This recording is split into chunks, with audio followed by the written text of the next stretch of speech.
I just want to say welcome back to everybody. This here is video 3 of a 9-part series on making the ash owls, and video 1 has not been actually done yet. It's going to have to be an outside video, so I'm going to have to wait till the weather's decent enough to actually get that done. It's going to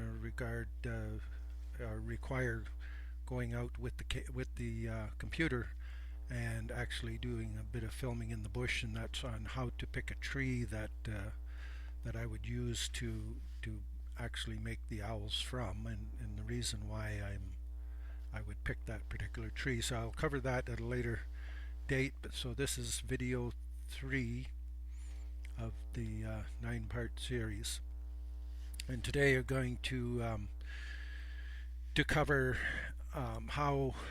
how we get the actual owl started. I did in video 2 a little bit of when I do some chainsaw work and put some relief cuts down the top to do a little bit of shaping and whatnot. So I'm going to get right into the tools that I use to start with, and then I'm going to go on to actually drawing on a piece of or a block of wood that I would actually carve the owl from, and then how I do the actual chiseling out and whatnot.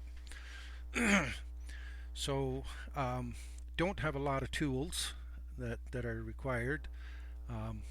This here is a leather mallet, and if I get it in the right spot here, you can see that this one has been used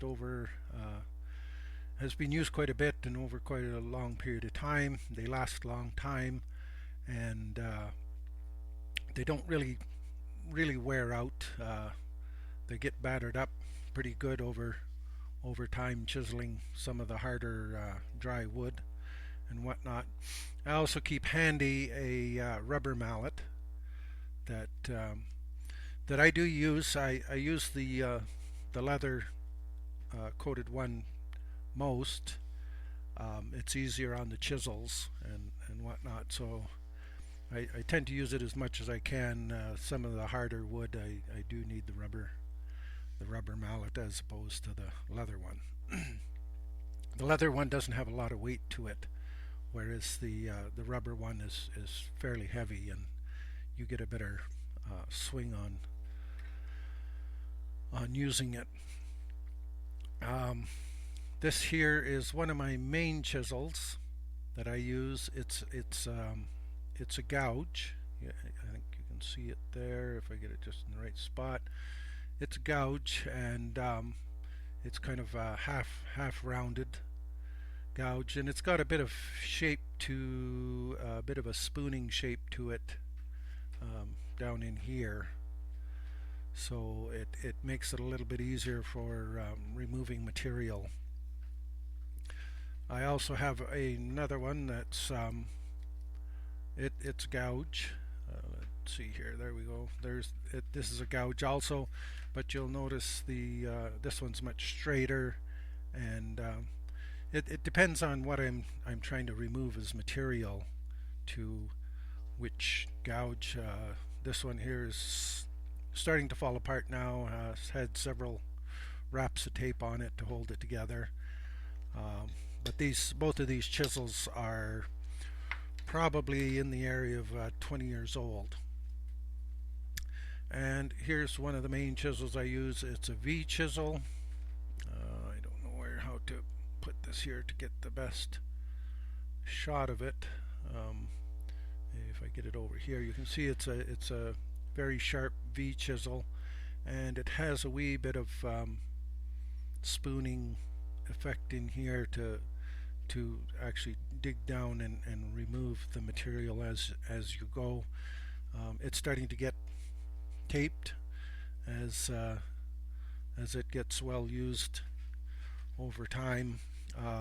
I've had 2 or 3 of these V chisels over the years. They do wear out eventually, but a good quality chisel, you're looking at a 20-year time span. That's using it, quite a lot. So those are my main tools that I would use to get these owls started. So I've got one here that has been that I've started to work on prior. Maybe I can get it a little closer. You can see there's material removed here. There's some material up and around to start forming the eye. I've taken the eye sockets out on either side, a little bit of a beak. There's the wing in here, and it's sitting on a stump. And this one would be looking over its right shoulder. Again, there's a knot that's being left on, going to give it a little bit of character when it's finished. And the only thing that I didn't get done on this one is to make a relief cut down the top to form the eyes on top. But I will probably get around to that before I actually get into the sanding stage for this one. Again, the moss is left on, so that again, just different things that give it a more natural look, natural characteristics of the wood, and we will work from there. Now I'm going to have a bit of a problem. I'm going to move back from the computer here as much as I can to actually try and I need to move the top forward to get the camera actually kind of focused on what I'm doing, so I need to be a little bit farther away from it. It'd be nice if I had somebody holding a camera here, but I don't, and so I'm going to do the best I can here to actually bend it forward. And I think I'm having a hard time seeing what it looks like from here, but I can see a little bit of it, and I'll try and see how the video works out. So I'm just going to lay it across my legs there, try to give it some support, and I'm just going to start removing some of the material. And this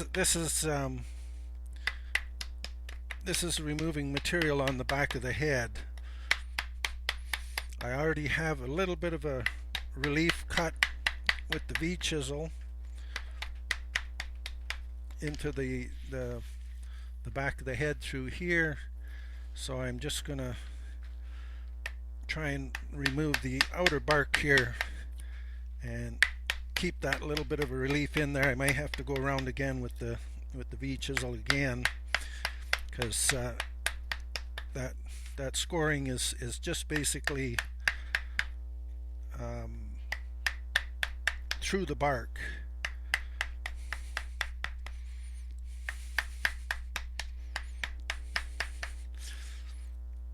Now this isn't the best angle to be trying to show somebody from, because and I might be able to actually turn sideways just a little bit here. Might make this a better shot if I can. Maybe a little bit. Now it's also a little bit hard here when I've got cords hanging down, but I because of my quality of the computer and whatnot, I do need to have the mic or it doesn't pick it up well enough.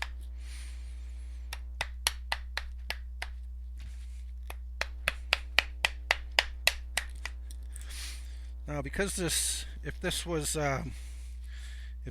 was a little bit wetter, it would actually chip off of here a fair bit easier from the wet wood. But because the wood is very, very dry, and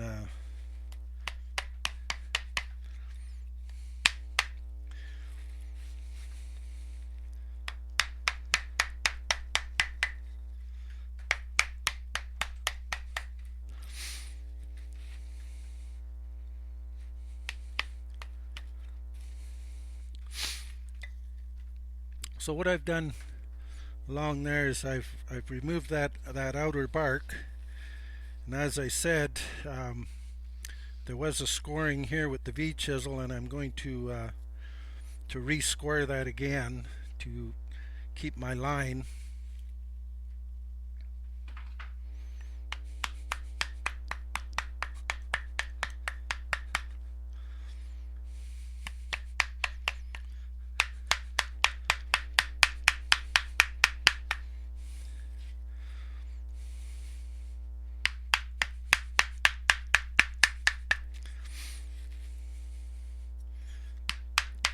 And now that I have that outer bark off of there, it makes putting this line in here a little bit easier.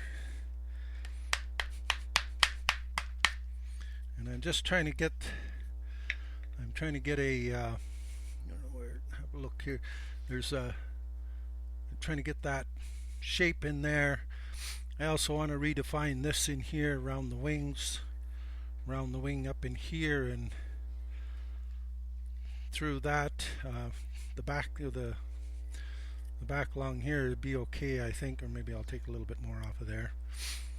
But I'm gonna take the chisel and just make this a little deeper in around through this area here to make the head a little more defined.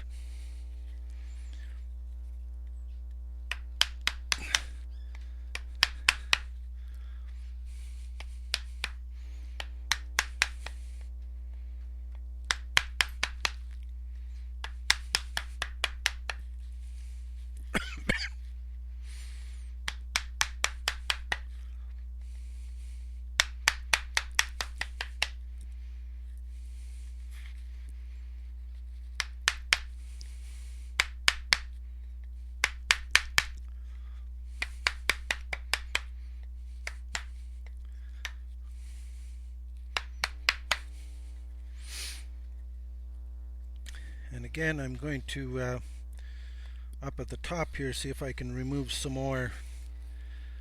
Or maybe I shouldn't on this one. The top here almost needs to be cut back just a little bit before I put my scoring mark down through here to kind of define the front of the eyes there. So I'm going to leave that because I'm going to I am going to put a relief cut in there. It saves a lot of time. So I'm just going to redefine these lines here a little better now that I've taken off the material off the front, the bark.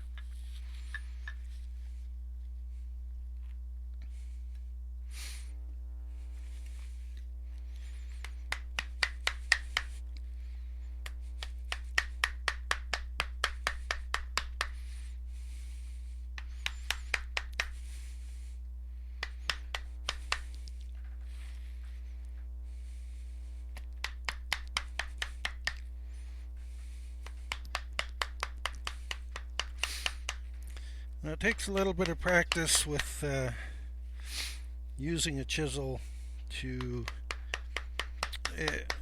be able to almost draw with your chisel as you're going, because these lines aren't straight, and and you need to be able to turn that chisel as you're removing material.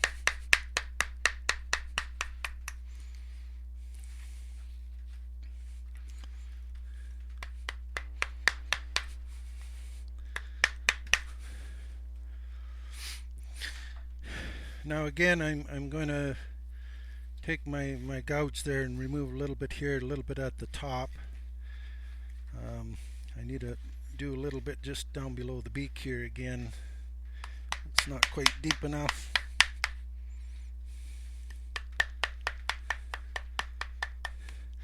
Again, I want to be careful not to remove the beak as I'm doing that.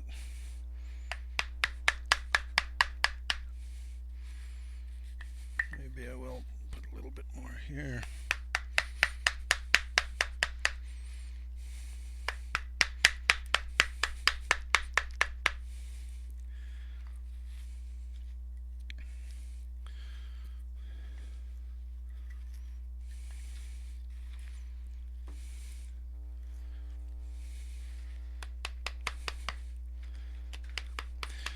And you have to decide which chisel is going to work the best there for your particular spot. I changed from the kind of the spoon-shaped chisel there down to just the straight one, straight gouge.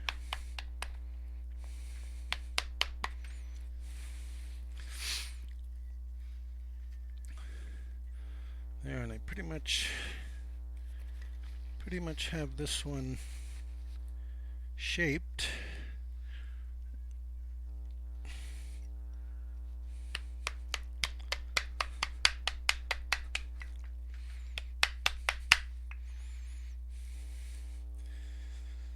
Now you have no way of actually holding this wood other than putting it on your lap, so sometimes it's a little bit tricky. Once you've done it for a while, it gets a little bit easier.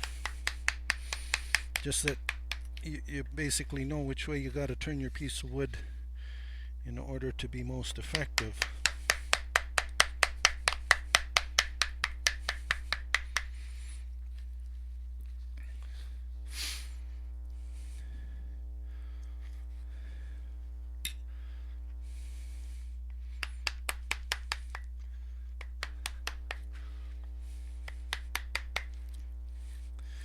So I'm just taking the gouge and I'm going in towards my relief line there just to give a bit of shape to the body, to the defining the head from the body. And that's pretty much it for this one. And other than I still want to put a relief line in the top here and define the eyes a little bit, and then it'll kind of be ready for sanding.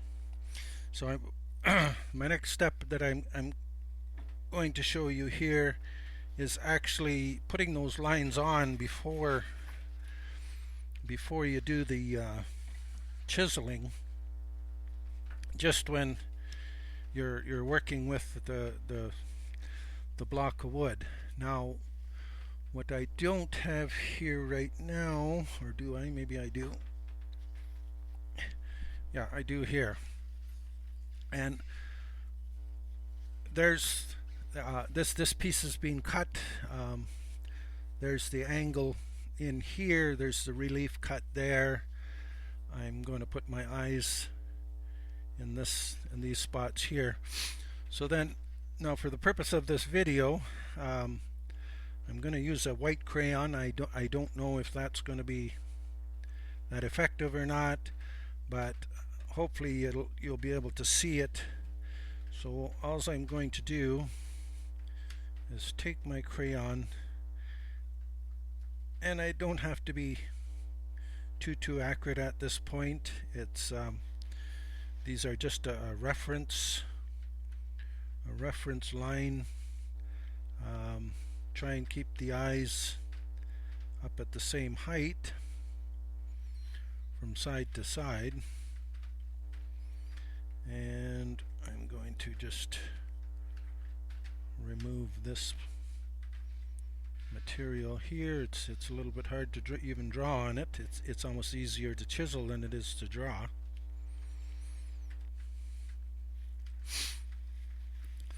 So then I'm going to come down here somewhere. I'm not sure if I'm getting this. And I'm going to put a line all the way around and around to the back of the head.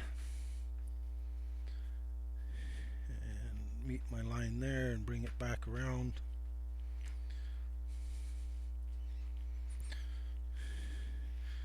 So I'm going to basically remove this white line. That's going to be my here. I'm going to want to my crayon. Here I'm going to want to make the roughly where I want the beak to be situated.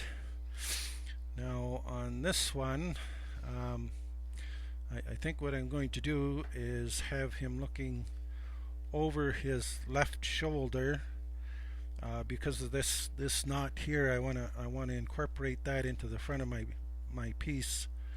So I'm going to take and draw his wing so that it comes right down here, and he's going to be sitting on this stump that is right in this area here. Now I've got a knot also on this other side on the wing, but that's okay. It's not going to be seen as much, this one here, because generally you would sit that owl so that you see the wing, the face, maybe part of the front or the back here.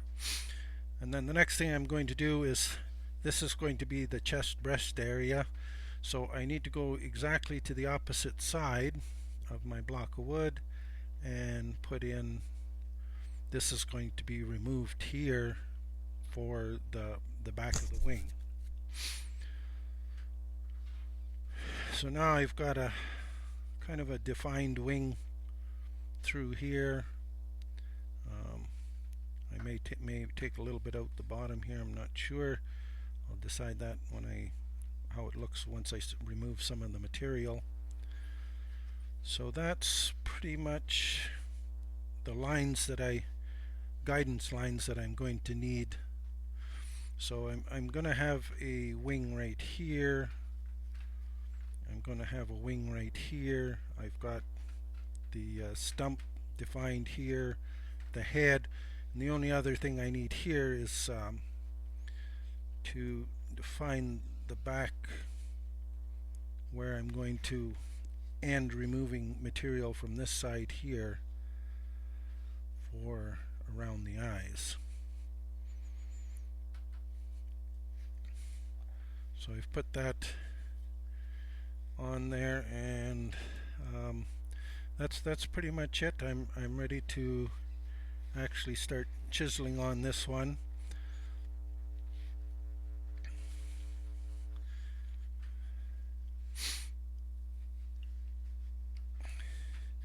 And again, I don't go too deep my first time around. I want to just kind of get some shape.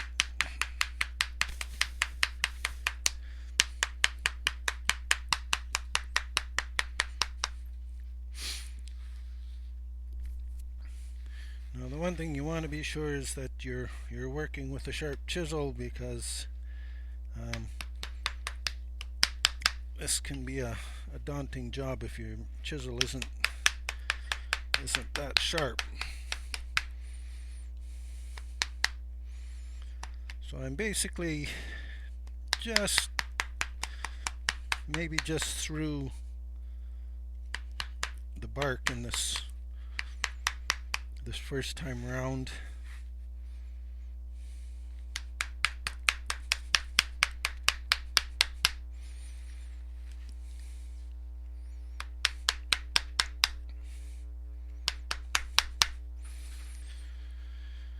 So now I've got the wing here, and I just remove a little bit here.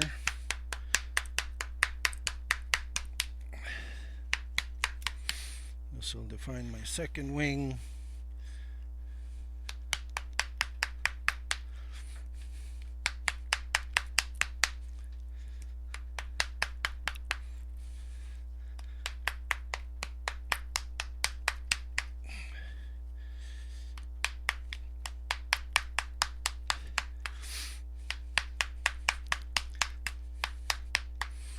Now one of the the skills required for chiseling is you're not actually watching the back of the chisel where you're hitting. It's to watch the chisel, where the gouge itself, where it's removing the material as you go.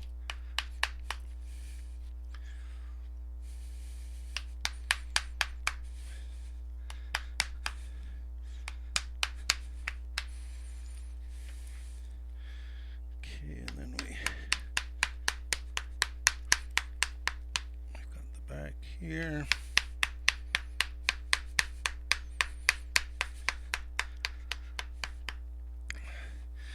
Now, as when I'm doing my sanding, I always bring the sanding a little bit farther forward, just to remove any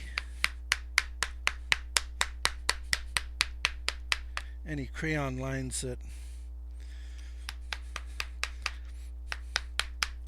may have been left on.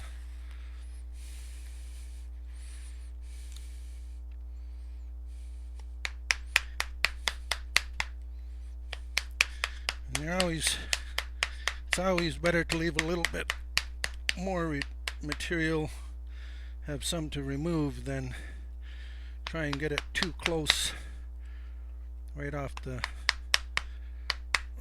start.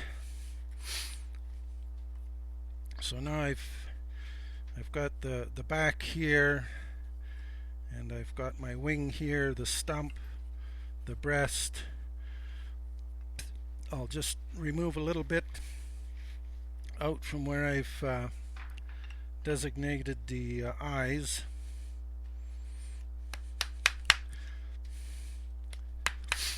And again, I'm going to stay well inside where I want to end up, the eye to actually end up when it's finished.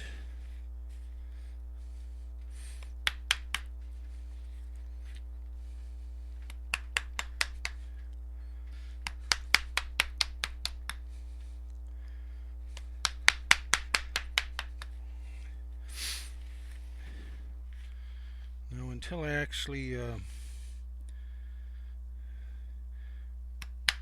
put this video up on YouTube, I have no idea how good or bad it's going to look at this point. But I'm hoping that I'm capturing most of what I'm trying to do.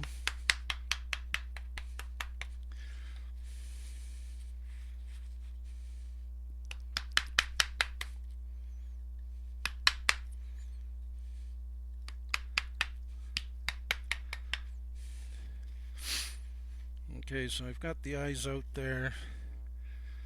I'm just going to put a small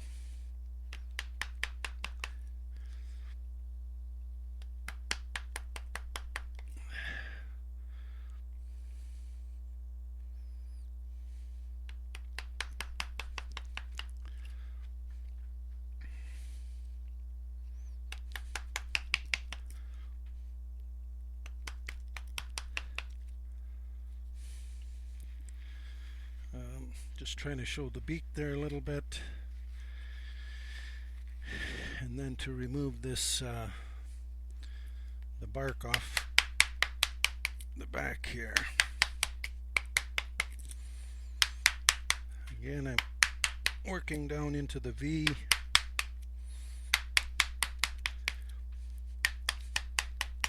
So that's the way I want the head to be defined.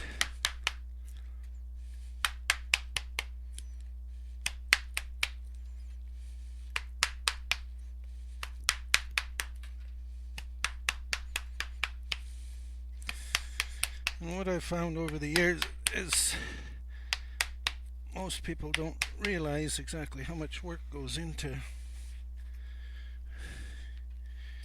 getting one of these out of a block of wood.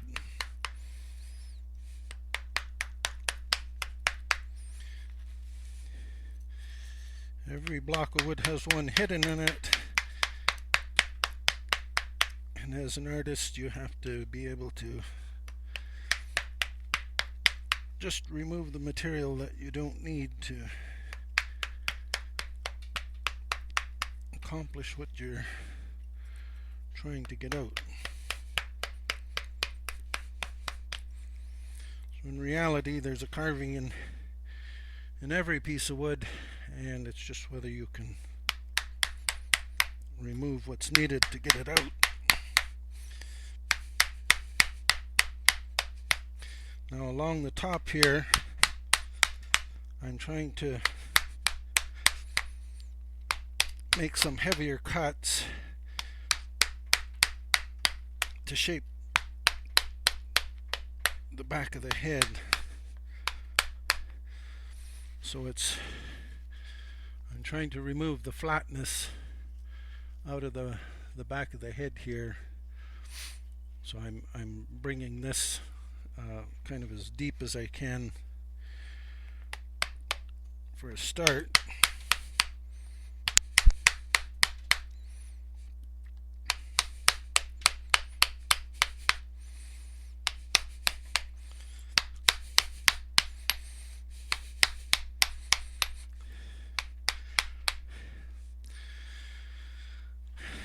So I don't want to make this video too long, but I just want to give the idea and so that you can actually see where it begins. I'm going to need to remove this at the back here, and remove this down the front here, which is going to take me a little bit of time, and I don't want to make the video too long. So I'm going to leave it at that, and